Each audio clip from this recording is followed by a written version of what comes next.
We were so close, North America. We were so close from seeing one of the best things we've ever seen at a minor, or I guess potentially a major, even though it probably was not going to happen. If you guys don't know what I'm talking about, welcome back to CSGO News. My name is Jake. I hope you guys all enjoy. All of today's stories will be timestamped down below. I'm a bit upset, kind of confused, not really pissed off, but mainly just don't really know how to feel right now.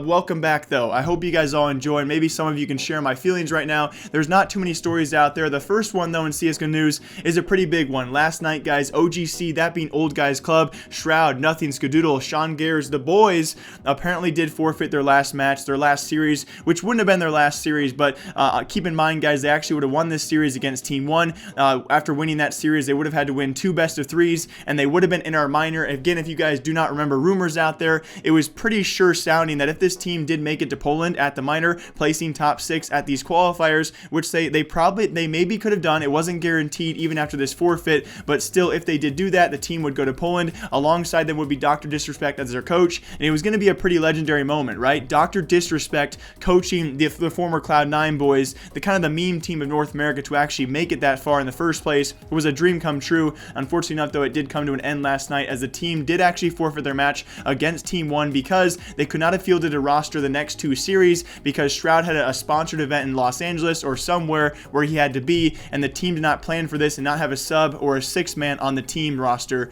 unfortunately enough. Can't play. They didn't let us reschedule. Nah, they're not gonna let us. Nope, nope, nope. GG. GG. That's so depressing, dude. And what makes this all the more disappointing is there's several points out there, right? People thinking, wow, this team is lazy. They obviously didn't want to be here if they didn't plan to get this far in the first place. They probably should have known, or probably did know, about Shroud's event, so why did they not have a sub on the roster in the first place? According to the team, though, guys, they actually did try to get a stand-in for Shroud for those next 2 series. They also tried to reschedule their next matchup so they could actually field that roster, but by ESL rules. The people out there on Reddit and forums who are actually blaming ESL for following their rule set, it's absolutely ridiculous. This team did not plan ahead, and that is the only reason why these guys could not field the roster. Do not blame ESL, guys. There are specific rules in this book. They cannot reschedule matchups. Alongside that, if you're going to add a new player to your roster, it must be 24 hours ahead of your matchup. They tried the morning of to try and convince the ESL admins. They did not break their own rules. You cannot blame ESL for this. This is clearly the team's fault, but there's also 2 points of that, right? Was the team lazy? Did they just not want to be there? Or did the guys simply just forget to add a sub? They probably should have known about Shroud's event,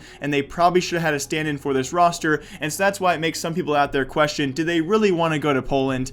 And it's just, it only makes it worse because these guys clearly would have won that series against Team 1. If you guys were watching, they won map 1. They were up 15-13 on map 2, and it was actually Team 1 who was going to be on a half buy, and that's why these guys, OGC, forfeited while they were on match point. That series was wrapped up. They would have won that, and they, unfortunately enough, but kind of luckily enough for Team 1, they forfeited this series because they had no chance to qualify for the minor, that being OGC, so they gave Team 1 a chance, and actually, as of today, guys, it was Team 1 who beat Rogue. They swept Rogue in a best of 3 series, certainly an upset there, and it will be Team 1 versus Swole Patrol to actually dignify, or actually certify who gets one of the last minor spots. So they gave Team 1 a chance, and Team 1 is taking full advantage, but that's why it's made all the worse, right? Because they pretty much gifted Team 1 this chance when OGC certainly had a chance themselves if they had planned ahead for all of this. But just a quick summary, guys, do not blame ESL. This is clearly the Old Guys Club's fault, but it's not too big of a deal, right? It hurts. You know, we had a chance at OGC stickers. It was a far-fetched chance. At the very least, we had a chance to see Dr. Disrespect coach these guys in the minor, but for now on, guys, and from now on, the North American dream, in my eyes, is it's just dead. My soul, it hurts. And a lot of people bringing up Luminosity Gaming, right? They had Henny. They didn't have him for the first day because he wasn't registered for that roster. They followed the rules, guys. 24 hours before their second series, they added Henny to the roster, therefore abiding by ESL rules, and that's why they could play with Henny for the remainder of the qualifiers, and they actually did manage to qualify for the minor. So again, don't blame ESL. Don't go hate shaming. It's the Old Guys Club fault. I'm not blaming them either. I'm just upset because I'm a big fan of theirs. On top of that, though, some big news out there for Cloud9 fans, guys. This weekend, it was actually Semphis, of course, posting to Instagram, which caught people off guard, thinking, is he going to join the roster somehow? What is he going to do? Why Why is he with Cloud9 eating breakfast? A big question around that. It was actually him taking later on to Twitter, guys, to clarify. It will be him potentially replacing Valens after the IEM Katowice major. Apparently, Valens wants to retire from CSGO coaching, so a pretty big announcement for that roster. And if it does actually follow suit, if he does fit the role well, it will be Semphis taking over for Cloud9's coaching role, which I think is unique and definitely a pretty cool thing. You know, him and Rush getting buffed together, maybe throw Automatic in there. And yeah, excited to see the future for these guys. And thanks, Tim, for actually clarifying, because there was a lot of questions out there as to how Semphis fit into the actual roster, but a coaching role could definitely make sense in the future. And very last, in this very short episode of CSGO News, I do want to clarify, also remember this weekend, guys, I'm doing a 24-hour stream, so it will be on my main YouTube channel. I'll link it down below for all of you, or follow me on Twitter for updates. I'll be doing a 24-hour stream of matchmaking, viewer games, a lot of Danger Zone out there, maybe some opening sticker capsules, and thanks to all of you guys who can actually stop by. But of course, more importantly, very lastly in CSGO News, some pretty shocking stuff from Space Soldiers, which actually did pay off. And by Space Soldiers, I meant ex-Space Soldiers, as they do qualify for the minor, guys, and they do so by actually driving 22 hours to make sure they had lower ping for the minor qualifiers. And again, they actually just qualified for the last chance. They were one of the last teams for Europe to actually go through, but I would say they probably had one of the easier times to actually go through. They actually had to beat Kingwin, then very lastly they beat XCOM.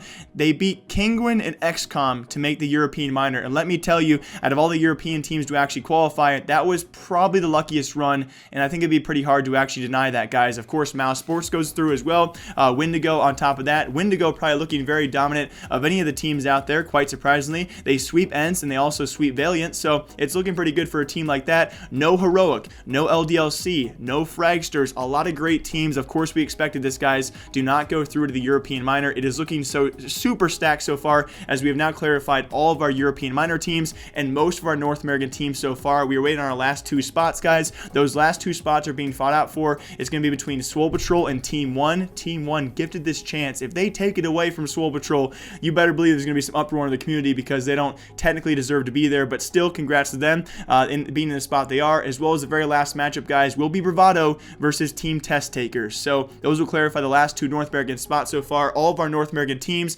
no surprise NRG, no surprise E United looking very strong as well. Some surprise teams, I guess you could say, maybe here and there. I would say Envious, probably the biggest surprise, to be honest. I could have definitely seen them not going through. Luminosity qualify, so some good teams out of North America, but definitely not very comparable to the European team so far. But yes, our European minor, our North American minors almost solidified, guys. CIS and Asian minors coming next week as well. But as always, my name is Jake. I hope you guys all enjoy. Feel free to leave a comment down below. What was your favorite part about this week? Favorite meals or anything? Make sure to stay tuned, guys. Of course, I'll be back here Monday. We have some great tournaments going on this weekend, guys. Blast Pro Lisbon. Alongside that, guys, we do have PLG, which is not going to be streamed. Yes, according to them, guys, people keep on mixing up PGL with PLG. It's PLG this weekend, guys, and over in Abu Dhabi, which is crazy to see, because a lot of the pro players out there had some crazy hotels. If you guys saw Doc and Scream, they have a racetrack outside their hotel, which is insane, and unfortunately enough production quality, guys. There will be no live broadcast, no live streams of those matchups, which is very unfortunate. Fnatic, Hellraiser's there. I think Dick Stacy and Greyhound are already out of the tournament, but still, you would have seen Doc and Scream's mixed team. It's really kind of sad, because some great mixed teams, some well-known players out there we will not be able to see play against some of your top teams like Fnatic, like HR, like G2, although they're looking a bit iffy as of late. But as always, guys, my name is Jake. I hope to see you all back here Monday. I hope you guys all enjoyed, and I will see you all next time. See ya.